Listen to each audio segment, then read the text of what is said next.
On va continuer avec deux autres visions de la résistance et de la créativité dans le soin. D'une part, un trio de femmes qui va nous parler de l'alliance justement des femmes et des sages-femmes pour subvertir la violence de l'exil par la maternité, avec Claudine Schalk qui a largement contribué à l'organisation de cette journée du CRTD du CNAM, et Laurence Douard et Nathalie Périlla de l'Association nationale des sages-femmes territoriales. Ils sont suivis par deux collègues du centre de santé Osiris. Bonjour à tous. Donc moi je suis Laurence Douard, sage-femme territoriale. La grossesse est un événement initiatique normalement porté par le groupe. Cet état impose des remaniements psychiques et des changements vécus différemment selon la manière dont s'est construit l'individu. C'est une période de vulnérabilité. L'exil, choisi ou non, entraîne une fragilité supplémentaire majorée en cas de vécu traumatique. La migration est une rupture avec la famille, avec des enfants, avec une culture, tout comme peut l'être la grossesse dès son annonce. Être enceinte dans ce contexte peut être synonyme de séparation, de perte d'hébergement, de conflit, d'isolement. Et cela peut susciter aussi du rejet et de l'indignation. La mise en mots de mon expérience n'a pas été une chose aisée. Je n'ai pas l'impression de faire différemment pour ces femmes en exil. Mon travail de sage-femme territoriale se base sur l'accompagnement d'une femme enceinte, porteuse de sa propre histoire et de ses difficultés médicaux, psycho et ou sociales, actuelles ou passées. Il s'agit de prévenir les dépressions postnatales et les troubles du lien mère-enfant. Pour chaque prise en charge, c'est un tissage de liens longs et parfois laborieux qui s'opère. L'objectif est d'instaurer de la confiance et suffisamment de sécurité pour que la patiente soit actrice de son suivi de grossesse sur le chemin de son devenir mère. Cela demande une adaptation du cadre d'intervention. En consultant en maternité, je mesure la chance d'avoir accès en proximité immédiate à une équipe médico-psychosociale et de pouvoir aussi activer le réseau de partenaires associatifs et institutionnels sur le secteur. La prise en charge est pluridisciplinaire. Elle nécessite une cohésion des différents acteurs visibles des patientes pour faciliter l'adhésion à l'orientation vers d'autres professionnels. Pour s'inscrire dans son suivi en être actrice, la patiente doit trouver sa place et des repères rassurants dans un système de soins complexe, idéalisé, qui peut sembler tout-puissant. L'atout majeur dont je bénéficie, c'est le temps, ô combien précieux dans ces prises en charge. 45 minutes à 1 heure, qui sont la rencontre de représentations culturelles différentes. Cet espace permet une prise en charge médicale de la grossesse, mais aussi un entretien global, un suivi des préoccupations, une prise en compte des besoins spécifiques à chacune.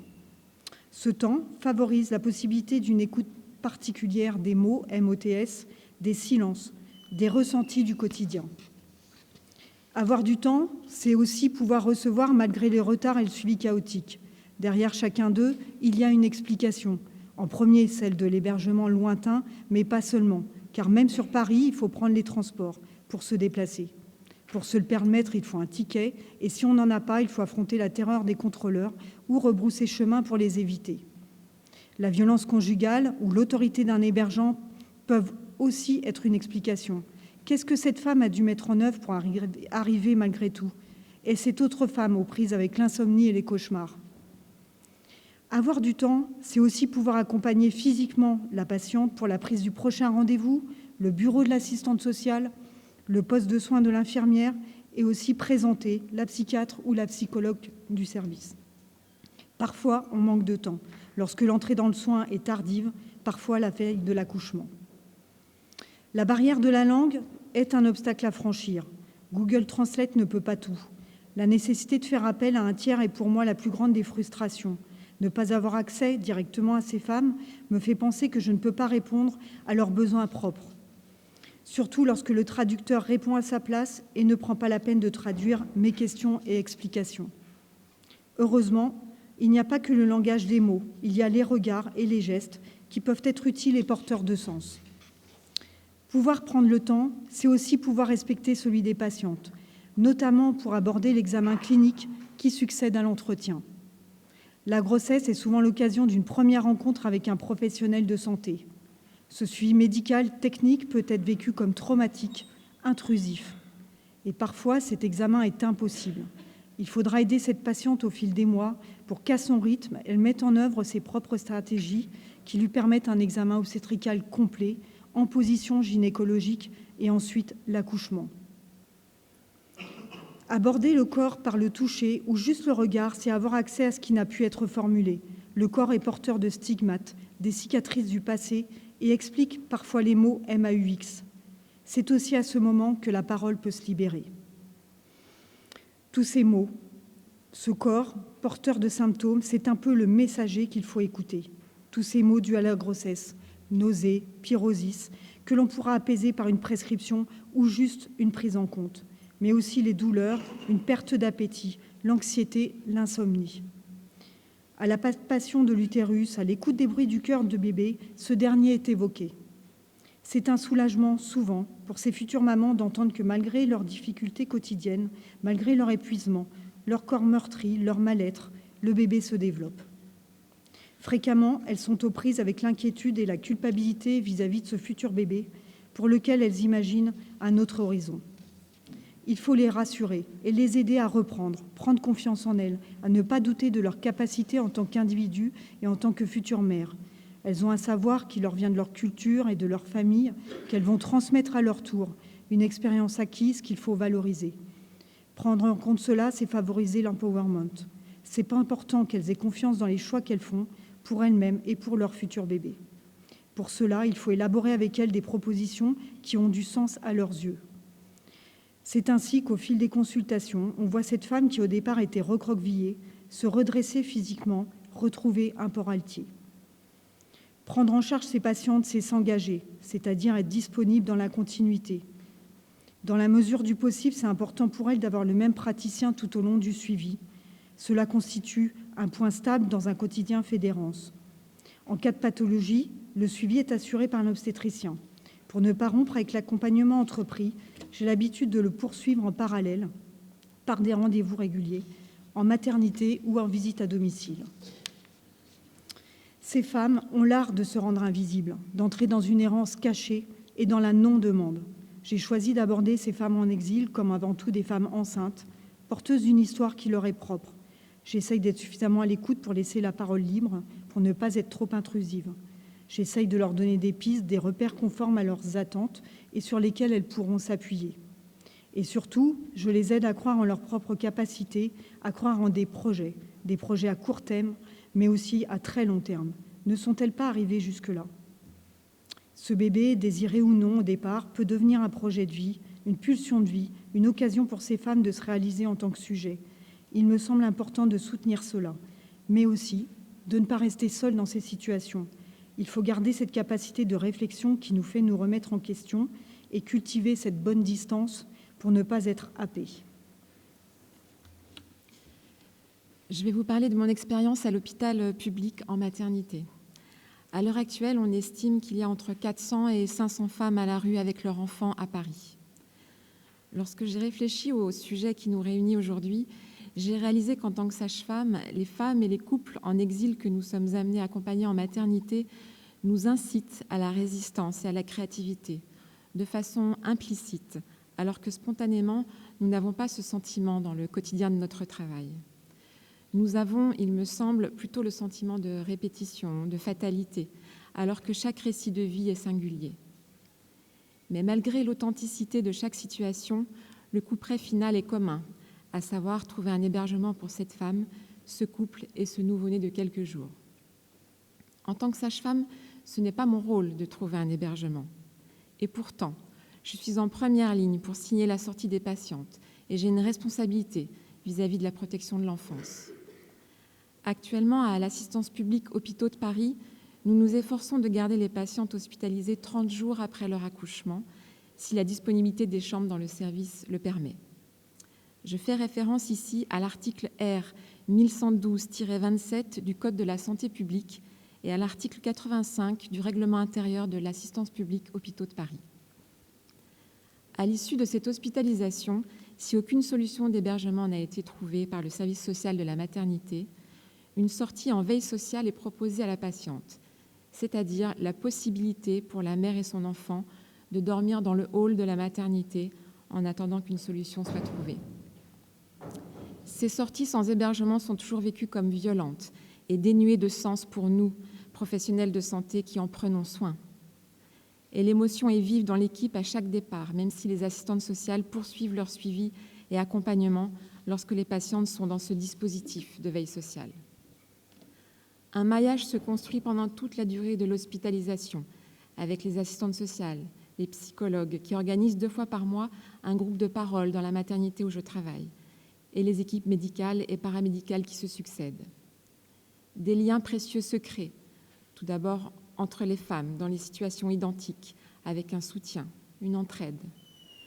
Puis entre professionnels, où nous essayons de trouver de la layette, des produits d'hygiène qui représentent la féminité pour ces femmes, ne serait-ce qu'un savon, un échantillon de parfum ou du matériel de puériculture. Il y a quelques mois, Madame B nous a adressé un témoignage écrit particulièrement touchant. Ce qu'elle décrit nous aide à comprendre comment l'hôpital représente pour elle un lieu d'accueil et de refuge dans sa détresse.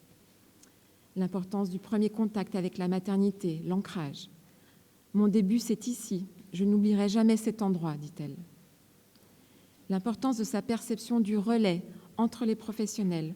On échange autour de sa situation, comme une préoccupation maternelle. Elle a très bien ressenti cela dans la bienveillance et en faisant alliance avec elle.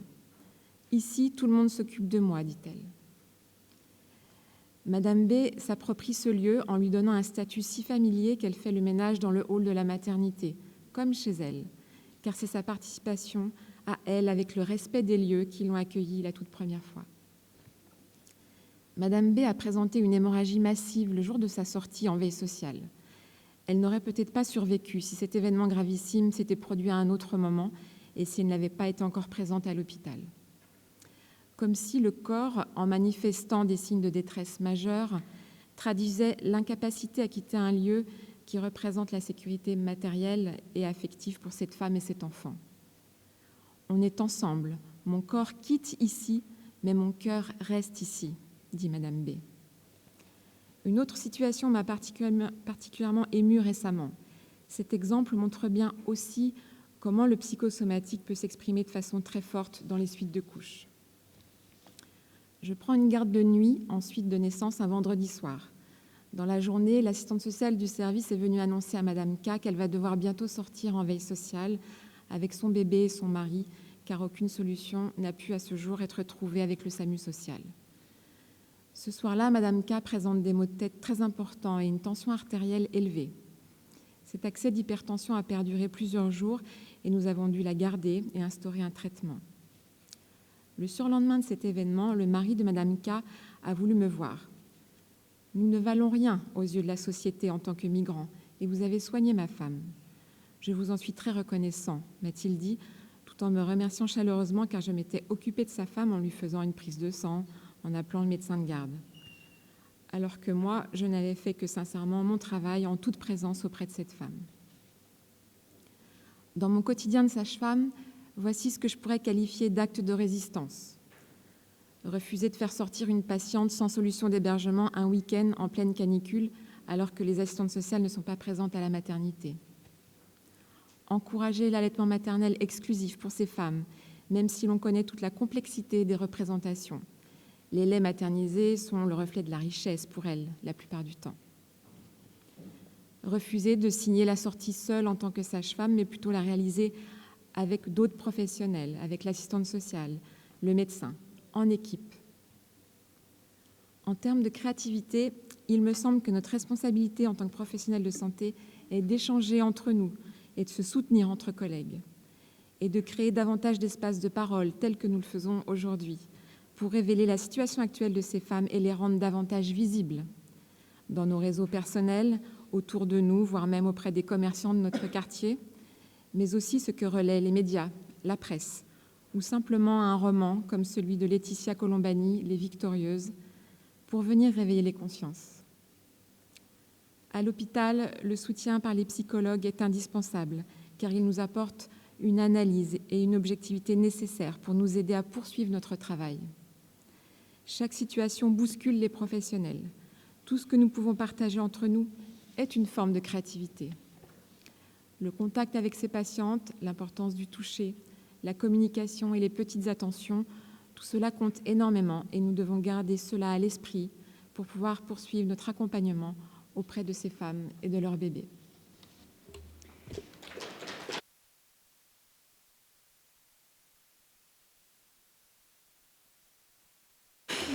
Ce n'est pas fini, donc il y a encore deux contextes justement où sages-femmes et femmes enceintes sont à la fois en difficulté dans l'activité liée à la maternité associée à la migration et l'exil, mais aussi en recherche de solutions de dépassement. Des sages-femmes en difficulté car les jeux d'identification et de projection sont massifs et parfois envahissants face à ces femmes enceintes particulièrement vulnérables ou face à leurs tout-petits absolument dépendants, comme l'entend Winnicott, alors que la prescription majeure pour les sages-femmes est d'en prendre soin.